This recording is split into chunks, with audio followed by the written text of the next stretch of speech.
I came back to my ranch after a year, and the HOA had built an entire neighborhood right on my pasture. The woman in charge, Marla, looked me dead in the eye and told me my own family home was scheduled for demolition. They built their perfect little houses right on the land where my wife's ashes are buried. But while she was handing me violation notices, she had no idea her entire neighborhood was built on a single, massive lie. And that lie is why now they're all paying me rent. Where are you watching from? Drop it in the comments because you're gonna want to see this. And if you believe no homeowner should ever be bullied out of their own home by a corrupt HOA, hit subscribe because you won't want to miss the moment they pay the price. The truck's tires crunched on gravel, the last mile of county road before my turnoff. For the first time in a year, I felt the tension in my shoulders start to ease. A whole year away in another state, sitting in hospital rooms, helping my son Michael learn to walk again after that fall from the scaffolding. He was finally on his own 2 feet, steady and smiling. Now, it was my turn to come home, to the quiet, to the smell of pine and dust on my own 40 acres. I pictured my driveway, 2 dirt ruts worn into the earth, just wide enough for the old Ford. I pictured the north pasture, probably overgrown with wildflowers, where my Anna used to set up her easel to paint the sunsets. The place was more her than me, even now. Coming back felt like coming back to the last piece of her I had left. But when I made the turn, my foot hit the brake so hard the truck shuddered. The dirt road was gone. In its place was smooth, black pavement, still smelling faintly of tar under the afternoon sun. And blocking the entrance was a gate. Not my old wire gate I'd have to get out and unhitch, but a new thing, made of painted aluminum bars. Beside it, a professionally printed sign was planted in a bed of fresh mulch. It read, "Welcome to Oak Loop Estates, HOA members only." My heart hammered against my ribs. I got out of the truck, the door groaning in protest, and just stood there, staring. Oak Loop Estates? This was Brannan land. It had been Brannan land for 3 generations. Beyond the gate, where my north pasture should have been rolling toward the tree line, was a row of 20 identical houses. They were packed in tight, with perfect green squares of lawn and sapling trees held up by stakes. Kids on bicycles zipped down the new street, their laughter echoing in the place where the only sound should have been the wind. A woman watering a sad-looking flower bed glanced up at me, then quickly looked away. It was like I'd driven into a different dimension, a neat, tidy, soulless dimension built right on top of my memories. That field wasn't just land. It was where Anna and I had our first picnic. It was where I'd taught Michael to fly a kite.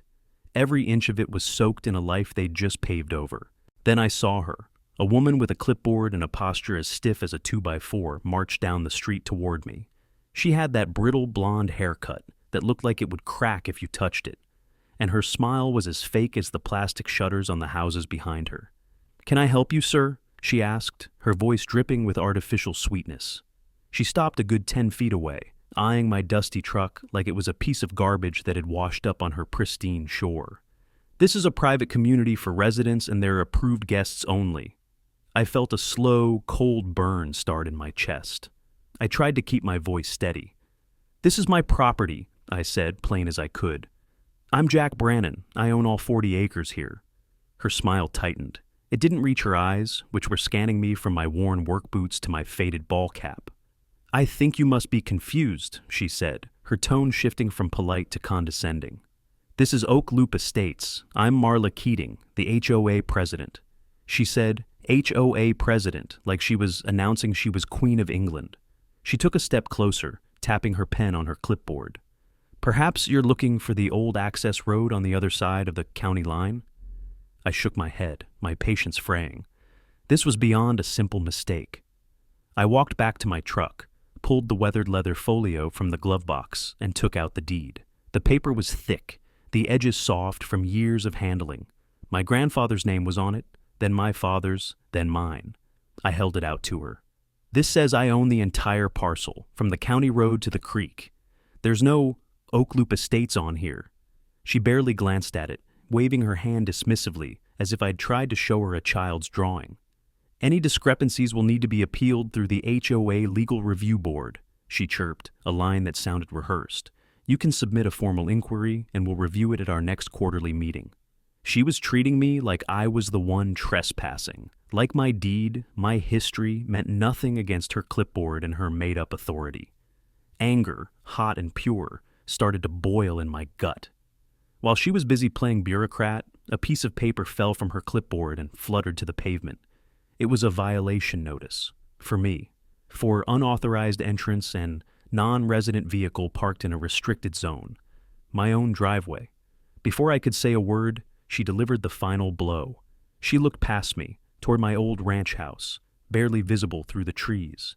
It was the house I'd built with my own hands, the house Anna had made a home. Marla gave a little dissatisfied sniff. "And speaking of that structure," she said, her voice turning cold as ice, "you should know that the main house is currently under review. It's been scheduled for a compliance inspection and possible demolition." Demolition. The word hit me like a physical punch. I couldn't breathe, couldn't think. All the strength drained out of me, leaving a hollow, roaring emptiness. This wasn't a mix-up. This was an invasion. They hadn't just built on my land. They were planning to erase me from it entirely. She saw the look on my face, and for a fleeting second, a genuine cruel smile flashed across her lips. Then it was gone, replaced by the mask of polite authority. "You'll be receiving all the official notices by mail," she said brightly, turning on her heel. I just stood there, watching her walk away, my deed hanging uselessly from my hand. I felt numb. I finally got back in the truck, my hands shaking so much I could barely turn the key. But I didn't drive away. I put the truck in gear and rolled slowly, defiantly, past her gate. She shouted something after me, but the sound was swallowed by the rumble of the engine. I drove down the street that had been my driveway for 50 years, past houses full of strangers, until I saw my home. My small, sturdy house with the porch swing Anna loved. It looked tired, a little neglected after a year, but it was still standing. It was still mine. I walked up the familiar wooden steps, my boots echoing in the sudden silence, and there, stapled right into the heart of my front door, was a bright yellow piece of paper. The corners flapped in the breeze. In stark black letters, it read, "Notice of encroachment, non-compliant structure." They had put a condemnation notice on my home, on Anna's home, and that's when the numbness gave way to a cold, hard certainty. This was not over, not by a long shot. I ripped the yellow notice off my door, the staple leaving a jagged tear in the wood. Inside, the house was cold and musty, smelling of a year of stillness. I dropped my keys on the counter, the clatter unnaturally loud in the silence. For an hour I just walked from room to room, touching the furniture, running my hand along the walls I'd framed myself. Every part of it was a memory. The scuff mark on the floor where Michael fell off his tricycle. The windowsill Anna always filled with jars of wildflowers. Now, a woman with a clipboard was telling me it was a non-compliant structure. It felt like a dream, a sick joke. But the paper in my hand was real. The next morning, I was at the county clerk's office when they opened. The place smelled of old paper and stale coffee. I went to the records counter and handed my original deed to a young man who looked like he'd rather be anywhere else. I explained the situation as calmly as I could, the new road, the houses, the HOA. He typed my parcel number into his computer with one finger, chewing on the end of a pen. He frowned, clicked a few more times, and then swiveled the monitor toward me. "Right here, sir," he said, pointing. "Boundary adjustment filed 13 months ago. Your 40-acre parcel was subdivided. 20 acres were sold to a developer, Oak Loop LLC. My blood ran cold. Sold? I didn't sell anything. I was out of state. He just shrugged, a classic bureaucratic gesture that said, "Not my problem. All the paperwork is in order. Signatures, notary stamps. It all looked legitimate to us." He turned the monitor back around, ready to move on to the next person in line. I felt a surge of helpless anger. This couldn't be it. I couldn't lose half my life because a kid in a cheap tie said a piece of paper looked legitimate. As I stood there, frozen, an older woman working at a desk behind the counter caught my eye. She had kind, tired eyes and gray hair pulled back in a neat bun. She'd been watching the whole exchange. When the young clerk got up to go to the printer, she leaned forward just a little and spoke in a voice so low it was barely a whisper. "Asked to see the original plat map filing," she murmured, not looking directly at me. "Something about those documents? They looked off. Pushed through too fast." Then she sat back, suddenly very busy with a stack of files. Her nameplate read, Susan Hale. That little spark was all I needed. I asked the clerk for the original plat, and after a good 20 minutes of grumbling, he returned with a large, rolled-up document. He spread it out on the counter, and there it was. My land, carved up with neat, precise lines. Little squares with lot numbers on them, and right in the middle of it, a new cul-de-sac called Anna's Grove. The name was a calculated cruelty, a slap in the face. But the real horror hit me when I traced the new boundary line. It ran straight through the north pasture, just past the small rise where the big oak tree stands. The oldest tree on the property. The tree Anna had loved more than any other. The tree where her ashes were buried. A wave of nausea washed over me. Some stranger's backyard was on top of my wife's final resting place. Their kids were probably running around on it. Their dog was probably digging in it. The thought was so violating, so profoundly wrong, that I had to grip the edge of the counter to keep myself steady. This wasn't just about land anymore. They had desecrated something sacred. I drove home in a daze. The fraudulent map burned into my mind. They'd done it while I was gone. While I was sitting by my son's hospital bed, worrying about his future, someone was back here, methodically stealing my past. It was a planned attack. They knew I was away. They'd used my family crisis as their window of opportunity. The next afternoon, the mail carrier left a thick, crisp envelope in my box. It had the Oak Loop Estates HOA logo on it. Inside, there was no friendly welcome. It was a bill for $1,400 to $800. It was itemized. 12 months of back-due membership fees, new resident capital contribution, road maintenance assessment, and a list of other ridiculous charges. At the bottom, in bold red letters, was a warning: failure to remit payment within 30 days will result in a lien being placed on your property. They were charging me fees to live in my own house, on land they'd stolen from me, and were threatening to take the rest of it if I didn't pay up.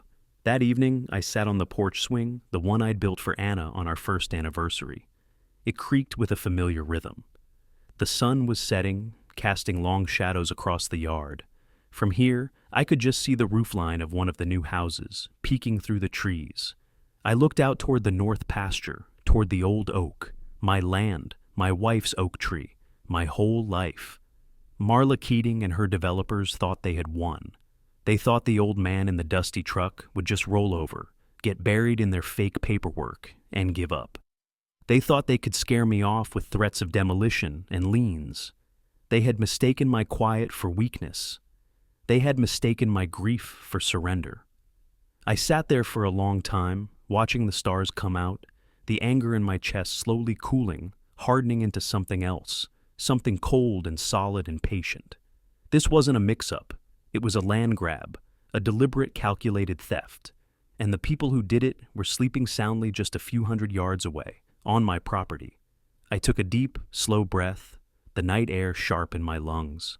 I whispered it out into the dark, a promise to myself, to Anna, to the land itself.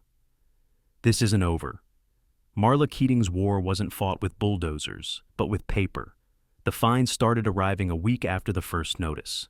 They came in the same crisp, official envelopes, delivered like clockwork every Tuesday and Friday. The first one was for the shed, unapproved outbuilding, weathered and structurally unsound. That shed had been standing for 40 years. I'd built it with my father. It had survived 3 hurricanes and a microburst that took down a neighbor's barn. It was sounder than any of the particle board palaces Marla was presiding over. The fine was $500. A few days later, another one came. Exterior facade violation, non-conforming color palette. They were talking about my porch. It was painted a soft blue, the color Anna had picked out from a hardware store swatched 20 years ago. She said it matched the sky just before dusk.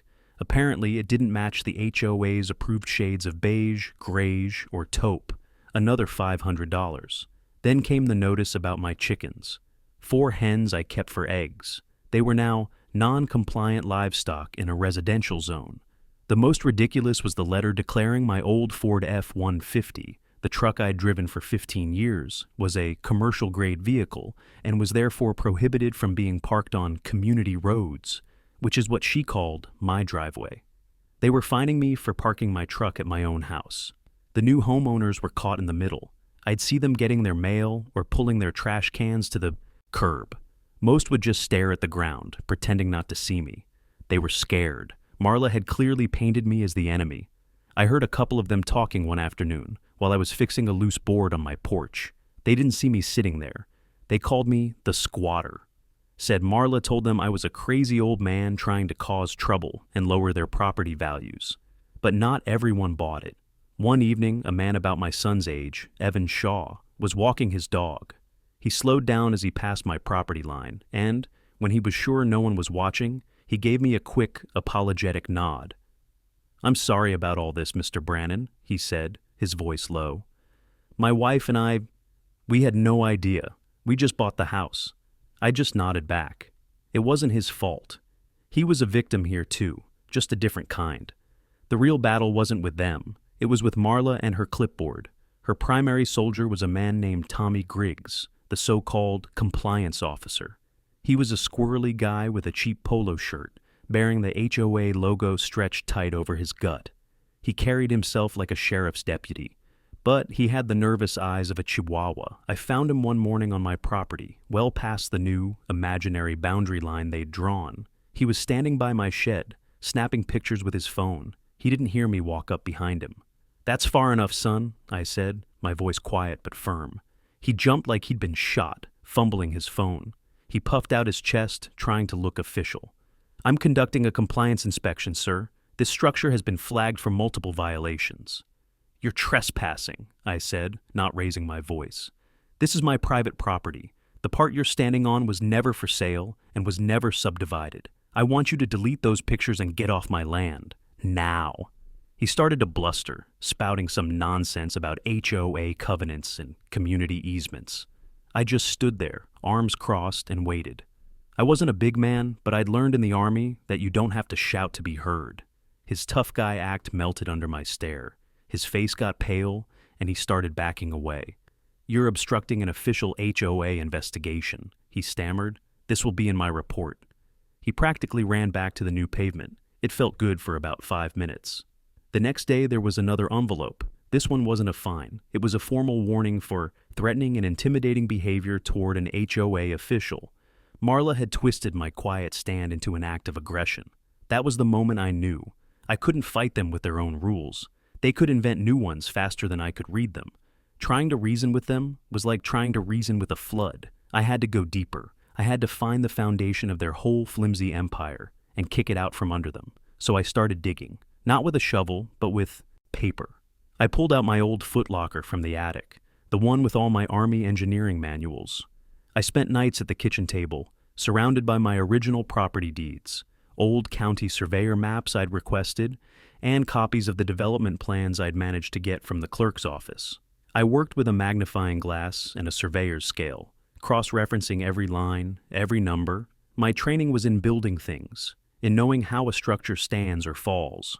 I looked at their subdivision the same way. What was holding it up?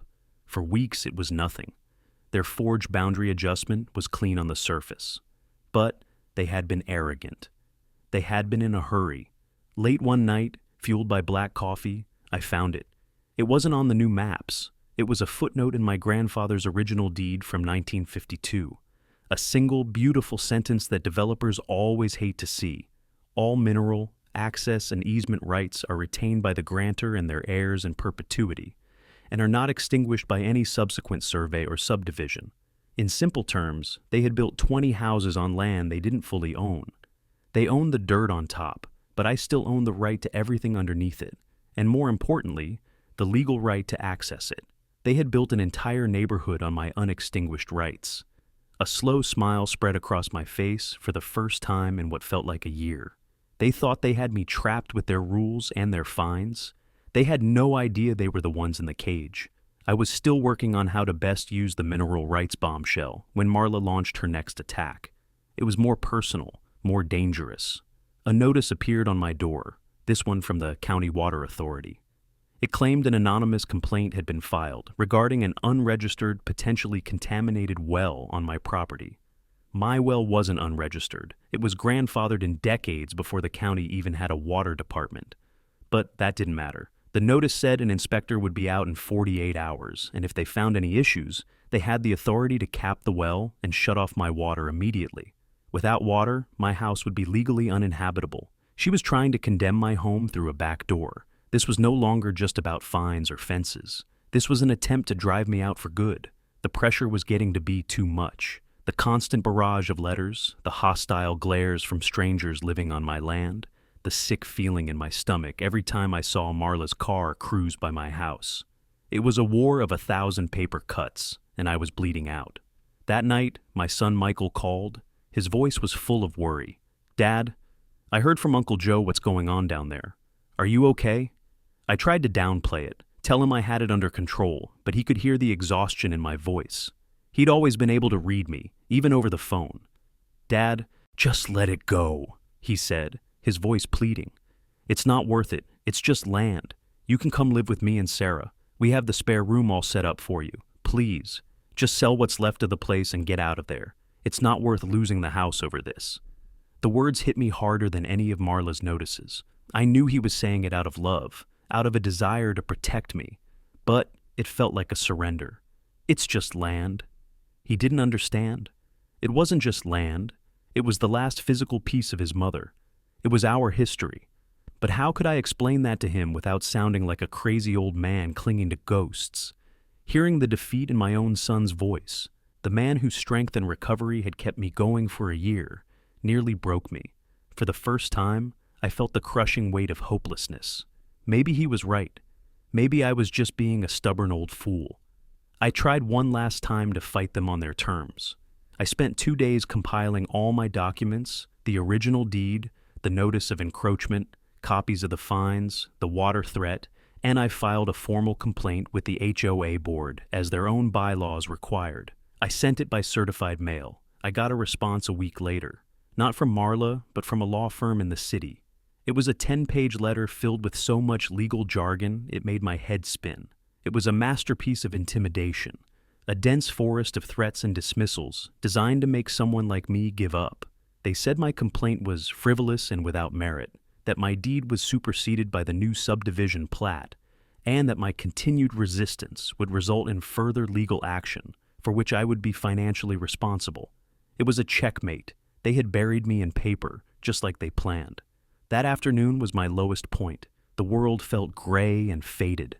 I walked the fence line, the one I had built with my own hands 30 years ago, which now separated my yard from a stranger's perfectly manicured lawn.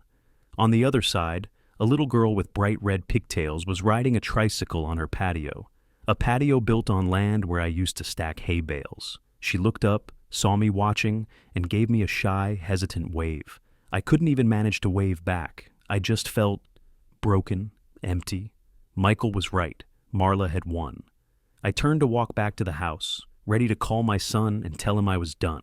As I turned, my boot kicked a loose rock near one of the old fence posts. It wasn't just a rock, it was half buried in the dirt, and it had a strange orange cap on it. I knelt down, my knees cracking in protest, and brushed the soil away. My breath caught in my throat. It was an iron pin, a survey marker, but it was in the wrong place. I knew this fence line like the back of my hand. The corner pin was supposed to be another 20-30 feet from here, closer to the big sycamore tree.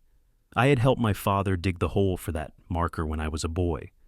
I stood up and looked from the pin to the sycamore, then back to the pin. It wasn't just off by a few inches, the kind of error that happens over time. This marker was off by a country mile. The fence I was standing next to, the one Marla's new development used as its official boundary, was built on a lie. This survey pin, this small, forgotten piece of iron in the dirt, it couldn't have gotten there by accident. A measurement error this big. This had to be intentional, and in that moment, the fog of despair began to lift, replaced by the clear, cold light of a new idea. This wasn't just a flaw in their paperwork. This was proof. Hard, physical, ironclad proof. That night, I made a phone call I should have made weeks ago. Ray Delgado and I had served together in the Army Corps of Engineers for 15 years. He was a surveyor, a man who trusted numbers and iron pins more than he trusted people. He retired a few years back and was living 2 states over, bored out of his mind, mostly tinkering with old radios. When I told him what was going on, he just said, I'll be there Thursday. He pulled up in his old camper van, a thermos of coffee in one hand and a case full of equipment in the other.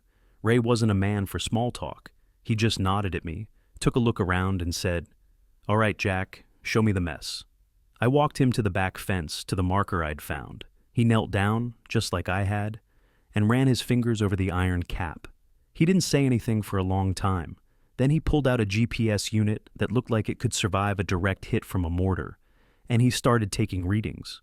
For the next 3 hours, we walked. We walked the entire perimeter of what the HOA was calling Oak Loop Estates. He'd stop every 100 yards or so, set up his tripod, and take measurements. He was silent, focused, a man completely in his element. Finally, we ended up back where we started, by the misplaced pin. He took a long sip from his thermos, wiped his mouth with the back of his hand, and looked at me. His face was grim.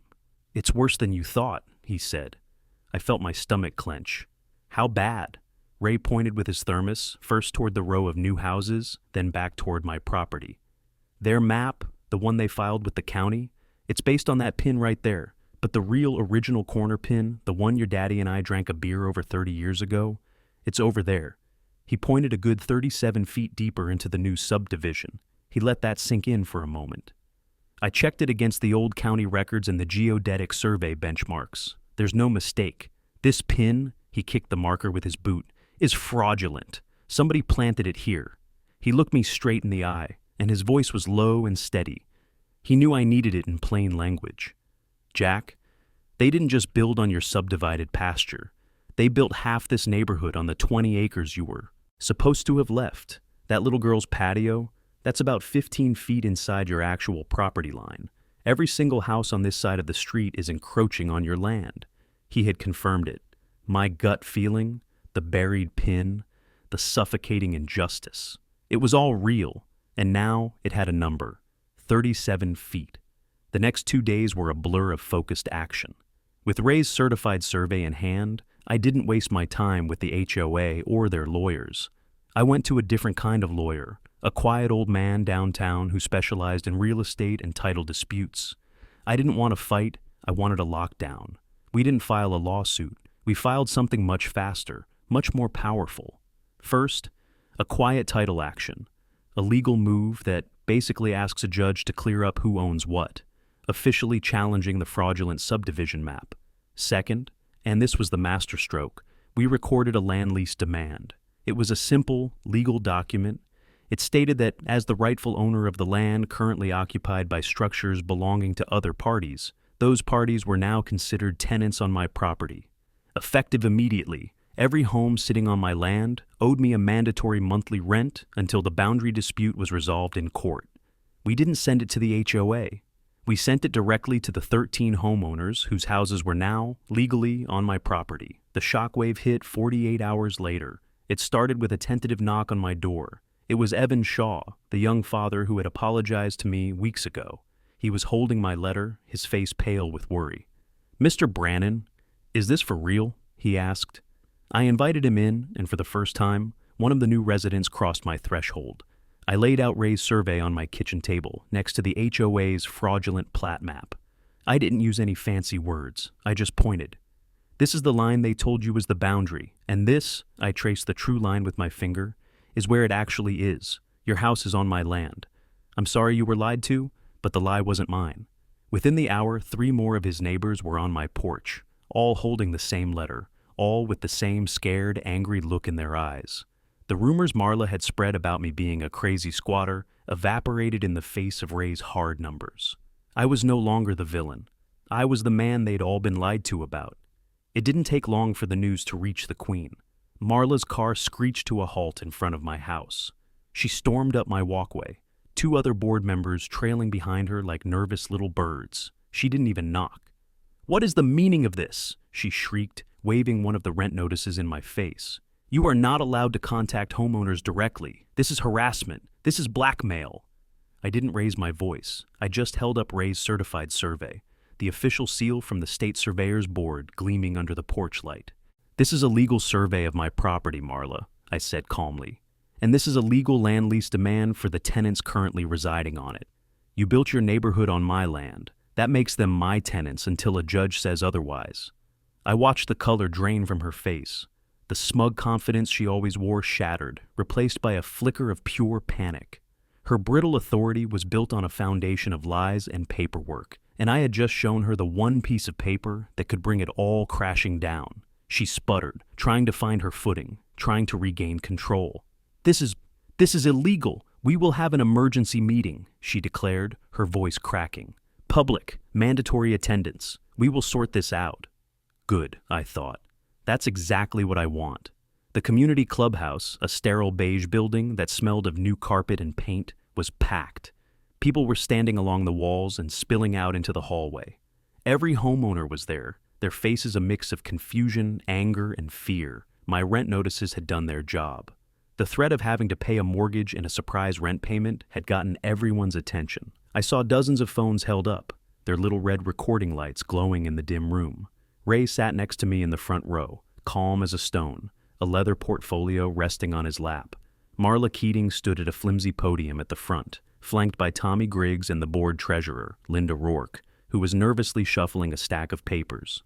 Marla tapped the microphone, the feedback screeching through the room. She tried for her usual tone of brisk, cheerful authority, but her voice was tight. "Thank you all for coming on such short notice," she began, her smile stretched thin. "It has come to our attention that a disgruntled individual has been circulating some frankly baseless and intimidating documents to our residents. I want to assure you all that the HOA's legal team is handling this aggressive tactic," and that was as far as she got. Before she could launch into her web of lies, I stood up. I didn't shout. I didn't rush the stage. I just stood there, waiting, until every eye in the room was on me. The room fell silent. "My name is Jack Brannon," I said, my voice steady and clear, carrying easily to the back wall. "The disgruntled individual she's talking about is me, and the land this clubhouse is built on, and the land many of your homes are built on, belongs to my family." A murmur rippled through the crowd. Marla's face hardened. "Mr. Brannon, you are out of order. This is an official board meeting." I ignored her. I walked to the front of the room and looked out at the faces of my new, accidental neighbors. "You all have a right to know the truth," I said. "You've been lied to since the day you signed your purchase agreements." I nodded to Ray. He stood up and carried a large, rolled-up map to the front, tacking it to the wall behind Marla. It was his certified survey, the lines crisp and clear. Then he tacked the HOA's own plat map right next to it. Even from the back of the room, the difference was obvious. The red line marking my true property boundary on Ray's map cut a deep slice through the neat little boxes on the HOA's map. I didn't need a microphone. I just spoke, plain and simple, like I was explaining how to frame a wall. 3 simple steps. This is how I proved it. I pointed to a spot on Ray's map. First, we found the original century-old survey markers, the real ones. The ones the developers either didn't find or pretended not to. They're made of iron, buried deep, and they do not lie. Next, I pointed to a list of coordinates on the side of the survey. Second, we matched those pins to the official GPS coordinates held by the county and the state. It's a perfect match. The county's records confirm my boundaries have not changed in 70 years. Finally, I pointed at the fraudulent pin's location. And third, the county clerk's own records show that the survey map this entire development was based on was edited and refiled after the initial building permits were approved. Somebody moved the line on paper after the fact to grab more land. The room erupted. It wasn't just murmuring anymore. It was shouting. People were on their feet, yelling questions at the stage. A man in the front row, Evan Shaw, stood up and turned to face Marla, his voice shaking with fury. "We've been paying you. We paid HOA fees. We paid special assessments for landscaping and road maintenance. On land you don't even own? Was that our money or his?" Marla's face was ghost white. She was visibly sweating under the harsh fluorescent lights. She opened her mouth, but no words came out. The mask of control was gone. All that was left was a scared, cornered woman. She started fumbling, blaming volunteers, blaming the developer, blaming the county clerks for not catching the error. The crowd wasn't buying it. They started booing, a low rumble that grew into a roar of outrage. Her authority, built on paper and fear, had vanished in the span of 5 minutes. Linda Rourke, the treasurer, looked like she was about to be sick. Tommy Griggs was trying to shrink into the wall behind the podium. Then, a man in the back stood up. He was older, with a quiet, serious demeanor. He held up a thick stack of papers. It was his property deed. "Ma'am," he said, his voice cutting through the noise. "My deed, the one your title company gave me, references Mr. Brannon's mineral rights as an easement. I didn't think much of it at the time." He paused, letting his words hang in the air. "Does that mean I've been paying property taxes and HOA dues to you for a piece of land that legally isn't even entirely mine?"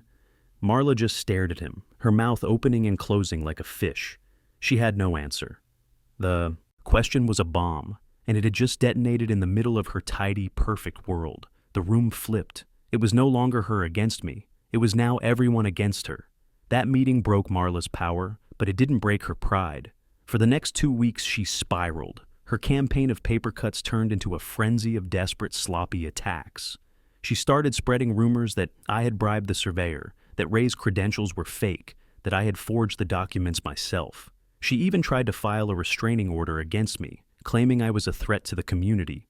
A local deputy, a calm, tired-looking man named Mark Jensen, came out to my house to serve the papers. He didn't look happy about it. I invited him in for a cup of coffee and laid out my survey maps on the table. He listened patiently for 20 minutes, nodding, his eyes sharp. When I was done, he folded the unserved papers and tucked them into his shirt pocket. "We get a lot of calls from this subdivision, Mr. Brannon," he said, shaking his head. "I've got a feeling we won't be bothering you with this again." He was right. The order was thrown out, but Marla was not done. She knew that the iron pins Ray had located were the physical evidence that proved her fraud. If they disappeared, it would become her word against mine. I figured she might try something that stupid. The night after the deputy's visit, I took a small trail camera I used for watching deer and strapped it high up on the sycamore tree. The lens aimed directly at the true corner pin, the one buried near my back fence. I didn't have to wait long. Just after 2 a.m, my dog started a low growl. I went to the window and saw a flicker of movement near the back of my property. It was her.